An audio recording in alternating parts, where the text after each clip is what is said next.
Hola, mi nombre es Alejandro Patiño, director de Finanzas Corporativas de Premex. Hoy vengo a hablarles un poquitico de temas financieros. Vamos a hablar un poco de cómo pasar de esos modelos de rentabilidad a la caja. Hoy en día las organizaciones están pensando más en la generación de caja que en el margen. El margen siempre nos ha deslumbrado. Siempre hemos pensado en la rentabilidad solo mirando el margen. El problema que a veces es de los contadores o de alguna parte financiera que nos dejamos deslumbrar por los márgenes. Sin embargo, en el día de hoy en las organizaciones, lo más importante es contar con la caja necesaria para hacer frente a todas las obligaciones. Es así como en Premex utilizamos un modelo financiero, un modelo de un autor colombiano que nos enorgullece, Oscar León García. Utilizamos un modelo que se llama Metric 6. ¿A qué nos ha llevado ese modelo? A calcular los indicadores tradicionales que calculamos en todas las organizaciones, pero nos ha llevado a que nos debemos concentrar en 6 variables, específicamente en 6 variables. Y cuando las miramos a profundidad, somos capaces de correlacionar los datos. Eso es muy importante. Yo creo que esa palabra debe quedar allí. No solo miramos un margen, miramos el capital de trabajo. No solo miramos el capital de trabajo, miramos los impuestos, miramos la distribución de utilidades, miramos como todas las destinaciones de la caja y las correlacionamos, el nivel de endeudamiento, los intereses que pagamos. Logramos correlacionar todas las variables y tomar decisiones efectivas en el corto, mediano y largo plazo. ¿De qué vamos a hablar? Específicamente vamos a hablar de ese modelo, Metric 6. Vamos a hablar de 6 variables que se las voy a describir a continuación y hablaremos a profundidad como de 5 de ellas, pues por cuestión de tiempo y porque queremos ser como prácticos. Entonces las 6 variables de las que vamos a hablar del EBITDA y el margen EBITDA, variable que hoy casi todas las organizaciones calculan. Hablaremos del capital de trabajo y la productividad del capital de trabajo. Esa variable es bien importante. Relacionar el EBITDA y el capital de trabajo es algo bien importante para tomar decisiones en el corto plazo. Hablaremos de la estructura de caja. ¿Cómo es la estructura de caja para analizar en la organización? ¿Cómo se deben manejar o cuándo hay señales de alerta con los intereses pagados por el endeudamiento? Eso lo llamaremos incidencia de los intereses. Y hablaremos también de cómo estamos de endeudados, cuál es nuestro múltiplo de deuda. Digamos que ahí ya tenemos 5 variables para analizar en nuestro modelo. La última variable en la cual no haremos énfasis hoy es EVA, un indicador importante para entender el valor económico que está generando nuestra organización en el tiempo. Entonces, no demos más vueltas y empecemos a hablar de las 6 variables del modelo Metric 6 que utilizamos para analizar la información en la organización. Entonces, el EBITDA básicamente se calcula como los ingresos operacionales o ingresos también regulares, no necesariamente operacionales, se toman como la primera cifra allá arriba, se le restan los costos, ojo, costos sin depreciaciones y amortizaciones y obtenemos nuestra utilidad bruta. Esa utilidad bruta nos permite calcular el primer indicador, que es el margen bruto, margen que nos permite compararnos con el sector. Si a esa utilidad bruta, repito, sin depreciaciones y amortizaciones, porque recuerden, no implican caja, le restamos los gastos de administración y ventas, sin incluir depreciaciones y amortizaciones, y obtenemos la cifra que estamos buscando, el EBITDA. Si ustedes miran un estado de resultados tradicional, los contadores no pintan ese indicador, pintan es la utilidad operacional, que a nuestro juicio está viciada por depreciaciones y amortizaciones que son más un escudo fiscal, es un tratamiento fiscal para impuestos, pero no es una realidad de caja. Cuando tenemos el EBITDA, ¿qué podemos pensar en esto? Esa es la cifra que tenemos que utilizar para todos, allí nace el flujo de caja de una organización. El EBITDA tiene que alcanzar para las 5 destinaciones que vamos a tener en el flujo de caja. A ver, seamos específicos y veámoslo como muy sencillito. Pónganse a pensar esto y vamos a mirarlo desde lo práctico. Ingresos regulares, operacionales y no operacionales. Menos costos sin depreciaciones y amortizaciones. Tenemos la utilidad bruta. Le restamos los gastos de administración y ventas, sin las depreciaciones y amortizaciones y obtenemos el EBITDA. ¿Cómo lo volvemos indicador? EBITDA dividido ventas, ese es el margen EBITDA. ¿Para qué nos sirve esa cifra? El margen EBITDA se puede interpretar como los centavos que le quedan a uno por cada peso de ventas. Y esos centavos deben ser suficientes para cubrir las 5 destinaciones. Y hablando de las 5 destinaciones, pues digámoslo a carta blanca. El EBITDA es donde nace el flujo de caja y tiene 5 destinaciones específicas. La primera de ellas, pues pagar impuestos. La segunda destinación del EBITDA es cubrir el capital de trabajo. Esa va a ser la segunda variable de nuestro modelo. La tercera es reponer activos. La cuarta es pagar deuda e intereses. Y por último, pagarle a nuestros socios sus dividendos por la operación del negocio. Recuerden, el EBITDA sirve para cubrir 5 destinaciones. Constantemente nos preguntan, hey, ¿cuál es el EBITDA ideal de una organización? ¿O cuál es el margen EBITDA ideal de una organización? La respuesta sería sencilla, es aquel que nos alcance para cubrir las 5 destinaciones. Es aquel que nos dé para poder cubrir el capital de trabajo, impuestos, deuda e intereses, socios y reposición de activos. Bueno, vamos a la segunda variable de nuestro modelo, para que empecemos a correlacionar datos. La segunda variable de nuestro modelo, normalmente en el sector en el que estamos y en el que ustedes están, es la variable que más pesa, y es la variable de capital de trabajo. Definámoslo rápidamente. Veamos el capital de trabajo de una manera financiera. El capital de trabajo son los recursos que usted tiene que tener invertidos en la organización para que ésta funcione.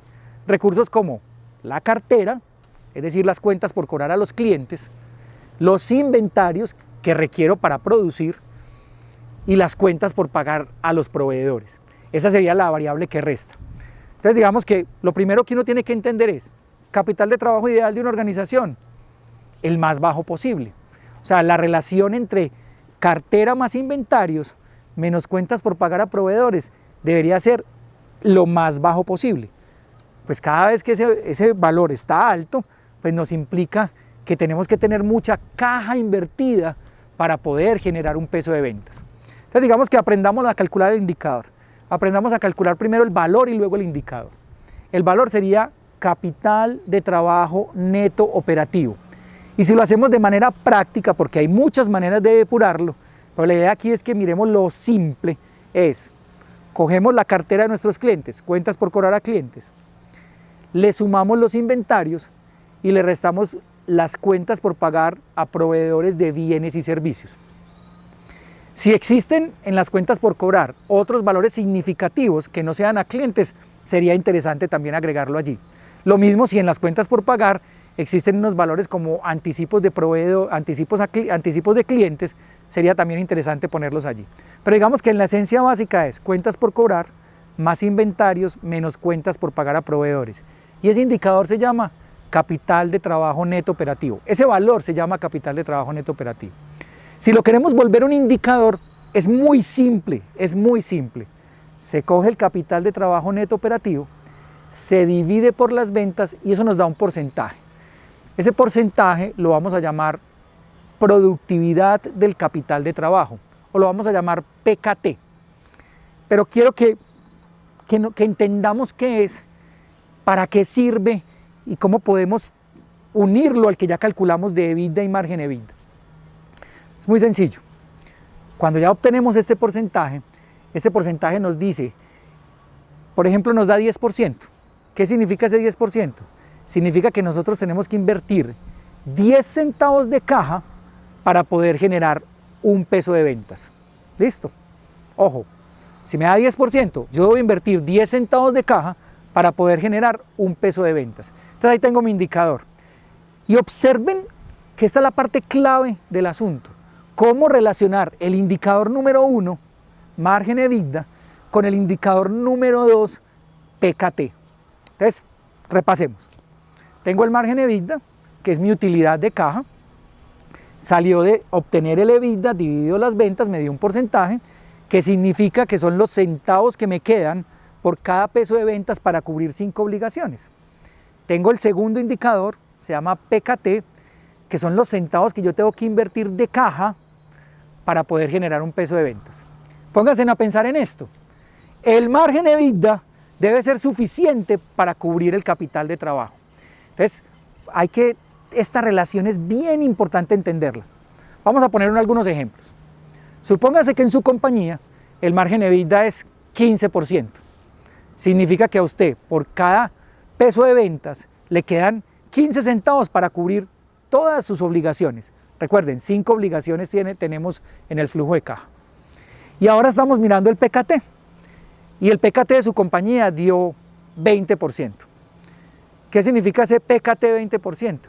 Que usted, para poder generar un peso de ventas, tiene que invertir 20 centavos de caja. Miren que esa relación está al contrario. Por aquí produzco 15%, 15 centavos de caja, pero por aquí tengo que invertir 20 para poder generar un peso de ventas. Esa relación, cuando el margen EBITDA es más pequeño que el PKT, es una relación desfavorable. No es que las empresas se vayan a quebrar, pero ojo, si este TED nos debe servir para algo, son de las cosas que tenemos que monitorear. Hey, margen EBITDA debería ser, no tiene, debería ser más alto que el PKT para que el crecimiento en la organización sea favorable. Si no es así, no se van a quebrar, pero hay que saber qué monitorear en el flujo de caja. Cuando relaciones al contrario, es decir, supongamos, volvemos al ejemplo, que en su organización el margen EBITDA fue el 15% y el PKT fue el 10%, significa que usted le quedan 15 centavos para cubrir sus 5 obligaciones que tiene con el EBITDA y una sola de ellas, que es el capital de trabajo, le va a demandar 10 centavos para generar un peso de ventas. Y aquí hay que hacer un énfasis importante. Hay un autor colombiano que se los mencioné al principio, que se llama Oscar León García, que se inventó una relación entre esos dos indicadores, entre el margen EBITDA y el PKT. Simplemente él dice, divida el margen EBITDA entre PKT. Si lo que le da es menor a 1, esa compañía, el crecimiento no es favorable. Crecer no es muy favorable y puede que crecer le demande más caja de lo necesario. Si es al contrario, es decir, si la división entre margen EBITDA y PKT es mayor a 1, hay favorabilidad para crecer. Aquí no estamos diciendo que se vayan o no a quebrar, no, pero es una variable a monitorear, sobre todo en nuestro negocio. El tema de capital de trabajo normalmente nos consume muchos recursos. Es tan sencillo como esto. Si usted quiere crecer sus ventas y no monitorea la variable de capital de trabajo, lo que sencillamente les puede pasar es que a medida que crezcan ventas, les va a demandar más caja de la que es capaz de generar. Y ahí esa relación entre esos dos indicadores se mide a través de el indicador que diseñó Oscar León, que se llama palanca de crecimiento. En una compañía se identifican normalmente dos estructuras, la estructura operativa y la estructura financiera. La estructura operativa es la encargada de velar por ingresos, costos y gastos, y ya sabemos que ahí sale el valor EBITDA y el indicador margen EBITDA. La otra cosa que maneja la estructura operativa es el tema de capital de trabajo. De ahí sale nuestro valor, capital de trabajo neto operativo, y nuestro indicador PKT. ¿Listo? Ambos se pueden unir a través del indicador de palanca de crecimiento. ¿De qué también se encarga la estructura operativa? Se encarga de pagar impuestos y se encarga de hacer la reposición de activos. Por eso es que miden normalmente a las gerencias en las compañías. La otra estructura es la estructura financiera. Finalmente, las organizaciones para crecer se financian con dos fuentes, con bancos y con socios. Entonces, la estructura financiera es la que provee de recursos a la estructura operativa y, a su vez, la estructura operativa remunera con recursos la estructura financiera. Puede sonar un poco como enredado, pero lo vamos a entender enseguidita en nuestro flujo de caja. Entonces, hagamos nuestro mapa mental. Ya tenemos primer indicador, un indicador que es margen EBITDA, que viene del PIG. Un segundo indicador que se llama capital de trabajo o PKT como indicador, que viene del balance. Y unimos el PIG con el balance a través de la palanca de crecimiento, ¿cierto? Ya ahí tenemos nuestra unión de indicadores. Ahora bien, entendamos qué se lleva el flujo de caja de una compañía. El flujo de caja de una compañía nace con el EBITDA. Y como lo dijimos anteriormente, el EBITDA debe ser suficiente para cubrir las 5 destinaciones. Muchas veces buscamos en Google, buscamos, ¿qué es un flujo de caja libre? Entendamos qué es un flujo de caja libre en una compañía. El flujo de caja libre es el que sale de la estructura operativa.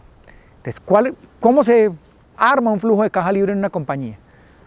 EBITDA menos impuestos, menos la variación de capital de trabajo y menos la reposición de activos. Eso es flujo de caja libre. O sea, son los recursos que me quedan para atender a la estructura financiera. Pero veamos esto un poco más en detalle y simple, como es este TED. Simple. Entonces, digamos, tenemos el EBITDA, ya sabemos calcularlo. Los impuestos pues salen de la relación impositiva que arman nuestro contador y nuestro tributario para calcular el impuesto de renta. Esa es una cifra que sale del estado de resultados. Entonces, EBITDA menos impuestos. Al flujo de caja se lleva la variación de capital de trabajo. ¿Cómo así que la variación de capital de trabajo? Sí. Supongamos que estamos haciendo el flujo de caja del mes de abril. ¿Qué hacemos? Calculamos el capital de trabajo al cierre de diciembre, es decir, cartera, más inventarios, menos cuentas por pagar a proveedores. Eso nos da una cifra. Y en abril calculamos el mismo valor de capital de trabajo. La resta, el incremento o la disminución de ese capital de trabajo es lo que se lleva al flujo de caja. Entonces, primera cifra, EBITDA, luego impuestos, luego la variación positiva o negativa del crecimiento o decrecimiento del capital de trabajo. Ojo, esa cifra hay que monitorearla, esa cifra hay que verla para entender dónde se nos están yendo los recursos. Hombre, abrí una nueva línea de negocio y me tocó dar más días de cartera. Abrí una nueva línea de negocio y tuve que adquirir más inventarios. Mis proveedores me dieron o no me dieron la mano, entonces tengo los mismos días de proveedores. Lo que se monitorea es la variación de capital de trabajo para entender si ese capital de trabajo me está demandando caja o liberando caja. Entonces, estamos armando un flujo de caja acá. EBITDA, impuestos que salen del estado de resultados, variación del capital de trabajo, donde monitoreamos todas las cifras, cartera, proveedores, inventarios, para saber dónde se nos está atrapando la caja o qué me está liberando caja. Y luego se lleva al flujo de caja la reposición de activos, es decir, todas las inversiones que se hayan hecho en activos desde el periodo base al que estamos midiendo. Vuelve y juega. Nuestro periodo base es cierre de diciembre, entonces digamos que teníamos unos activos X y básicamente lo que medimos ahorita en el mes de abril es si aumentaron o disminuyeron los activos, porque pudimos haber vendido un activo y pudo haber liberado caja. Entonces, ¿qué se lleva al flujo de caja? Normalmente es la inversión en activos. Después de uno coger el EBITDA, restar estas tres disposiciones del EBITDA, obtenemos lo que se llama flujo de caja libre. Y aquí ya podríamos monitorear si la organización en su estructura operativa, ojo, flujo de caja libre son los recursos de la estructura operativa para cubrir luego la estructura financiera. Podemos determinar si tenemos o no los recursos necesarios para remunerar esa estructura financiera. Básicamente, todo nace en el EBITDA y normalmente en nuestros sectores donde más se consume caja es en el monitoreo del capital de trabajo. Muy bien, si seguimos armando nuestra estructura de caja, lo que sigue es restar intereses y pago de deuda, dos datos que salen del balance y del estado de resultados. ¿Cuánto hemos pagado de intereses por la deuda y cuánto hemos pagado de capital que sale del balance de la deuda? Ese es nuestro reglón siguiente en nuestra estructura de caja. Pongámonos a pensar, ya cubrimos 4 destinaciones del EBITDA. Empezamos con el EBITDA, restamos impuestos, restamos variación de capital de trabajo, restamos reposición de activos, obtuvimos flujo de caja libre. Ahora restamos lo que invertimos en pago de intereses de deuda y lo que invertimos en pago de deuda. Ahí está nuestra cuarta destinación. ¿Qué nos queda? Los recursos disponibles para pagarle a los socios dividendos.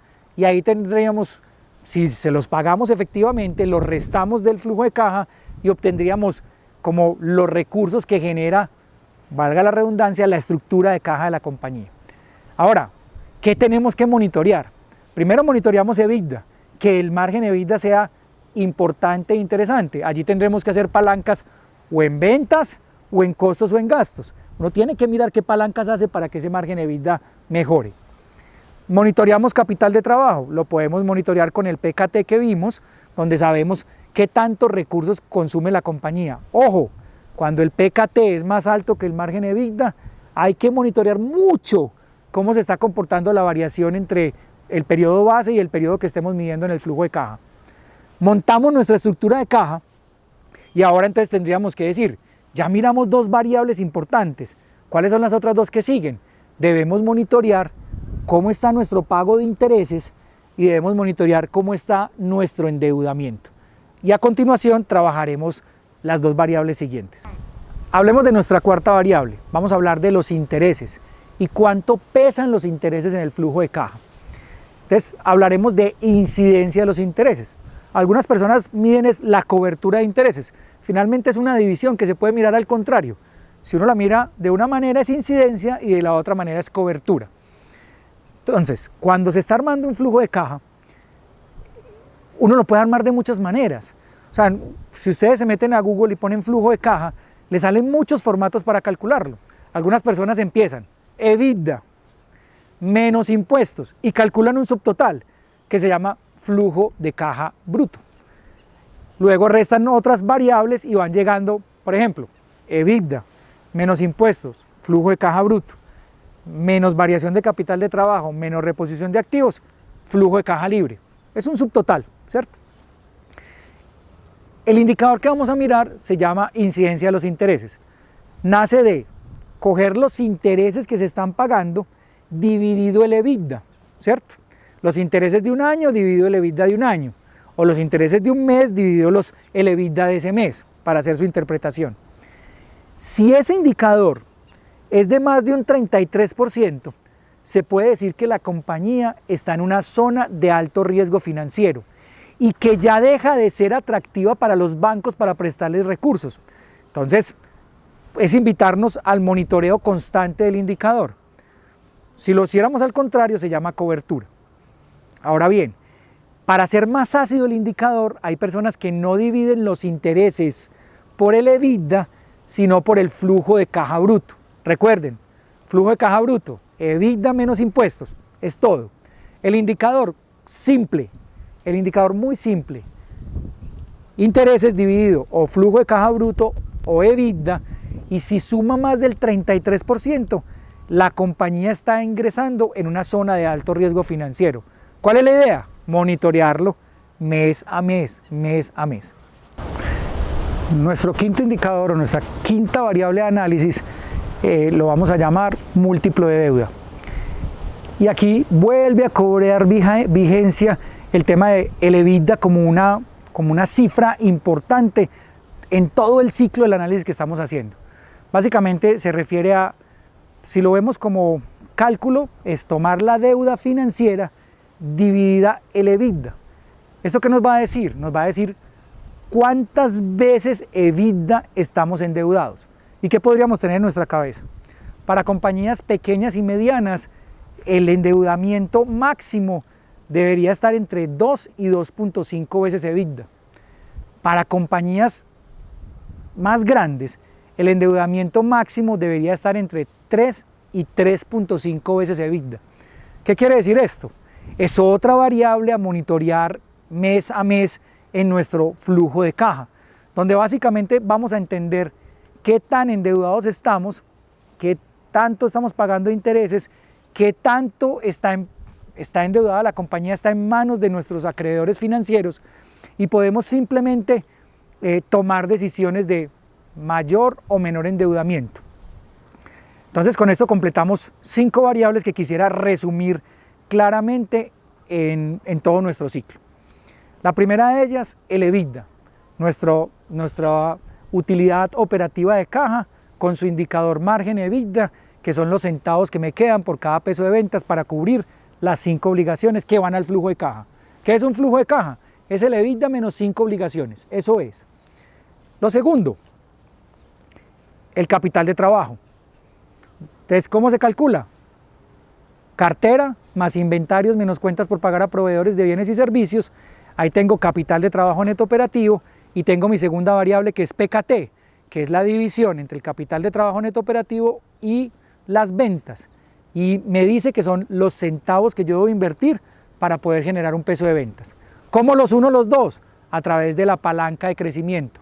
¿Y qué debemos buscar? Debemos buscar que el margen EBITDA idealmente sea más alto que el PKT, para que el crecimiento me genere más caja de la que me demanda, ¿cierto? No, si la relación es al contrario, no es catastrófico, pero es de cuidado y es de monitoreo, sobre todo en la repartición de utilidades. Mi tercera variable es la incidencia de los intereses. Es donde simplemente me doy cuenta qué tanto están pesando los intereses del EBITDA o del flujo de caja bruto. Y definimos que si es más del 33% estamos en zona de alto riesgo financiero. Mi cuarta variable, el múltiplo de deuda, es saber cuántas veces EBITDA estamos endeudados. Y dependiendo del tamaño de nuestra empresa puede estar entre 2 hasta 3,5, dependiendo cómo estamos de endeudados, los bancos nos van a abrir o a cerrar las puertas. ¿Y dónde monitoreamos esas variables que acabamos de ver? En la estructura de caja. La estructura de caja es EBITDA menos impuestos, menos variación de capital de trabajo frente al periodo base, menos reposición de activos frente al periodo base, obtengo mi flujo de caja libre y ahora le resto intereses y pago de deuda y lo que me queda es disponible para atender a los socios de la compañía vía distribución de utilidades. La última variable del modelo, que no trabajaremos a profundidad, es el EVA. Básicamente, lo que se busca en las organizaciones es que la rentabilidad del activo, es decir, las inversiones que ya la compañía tiene hechas, sean superiores al costo de capital de la compañía. ¿Eso qué quiere decir? Que se obtenga una rentabilidad en el activo superior a la que se esperaba. Cuando el activo es más rentable de lo que se espera, eso es generación de valor económico agregado. Y realmente lo importante no es ni siquiera la generación de EVA. Lo importante a monitorear es el crecimiento en el EVA de un periodo a otro. Sin embargo, para efectos de este TED, lo que queríamos mostrarles es que existen una serie de indicadores, variables, medidas, cifras muy simples que al llevarlas a un pequeño modelo de análisis de no rentabilidad sino de caja, nos permite tomar decisiones rápidamente en el camino. ¿Qué podemos concluir? Sigue siendo importante la rentabilidad de una compañía, pero no vamos a analizar utilidades operacionales porque están viciadas por depreciaciones y amortizaciones. Vamos a analizar EBITDA y margen EBITDA. ¿Cuál debe ser su porcentaje y su cantidad y su magnitud? Pues aquella que me alcance para remunerar a las 5 destinaciones que tienen. Primera conclusión. Como segunda conclusión, podríamos hablar de la importancia del monitoreo del capital de trabajo. Digamos, en nuestras organizaciones, cuando queremos crecer, tenemos que dar más días de cartera, tenemos que ampliar esa gama de clientes, ampliar la cartera, tener más inventarios y nuestros proveedores puede que nos acompañen o no con más días o simplemente nos amplíen un poco el cupo, pero esta variable en nuestro sector es fundamental. Recuerden, saber si el PKT es más alto que el margen EBITDA, hay que intervenirlo. En el corto plazo no pasa nada, pero en el mediano y largo plazo, por ahí se nos van los recursos. Constantemente escuchamos que el contador dice las utilidades fueron X en el año, pero el dueño de la compañía no ve ese dinero. Y entonces uno dice, ¿dónde está el dinero? Casi siempre en nuestro sector está ahí representado en el monitoreo del capital de trabajo. Allí es donde acumulamos recursos, hay veces ociosos. Es una variable a tener en cuenta todo el tiempo en nuestra organización. Por último, el endeudamiento, un sano endeudamiento, es decir, un endeudamiento para crecimiento, un endeudamiento que nos permita que la compañía enfrente nuevos retos y que ese balance entre endeudamiento e intereses con el flujo de caja sea el adecuado y el ideal. Por último, tendría que decirles que más que cualquier cosa en la compañía se debe hacer un seguimiento constante, sí a márgenes, sí a capital de trabajo, sí a endeudamiento, sí a intereses, pero ¿dónde resumimos todo? En el flujo de caja, en la estructura de caja de la compañía. No olviden nunca, ¿qué es la estructura de caja? EBITDA menos sus 5 destinaciones. Y el balance entre esas destinaciones hará que tengamos recursos suficientes para afrontar las fuerzas del entorno. Muchas gracias.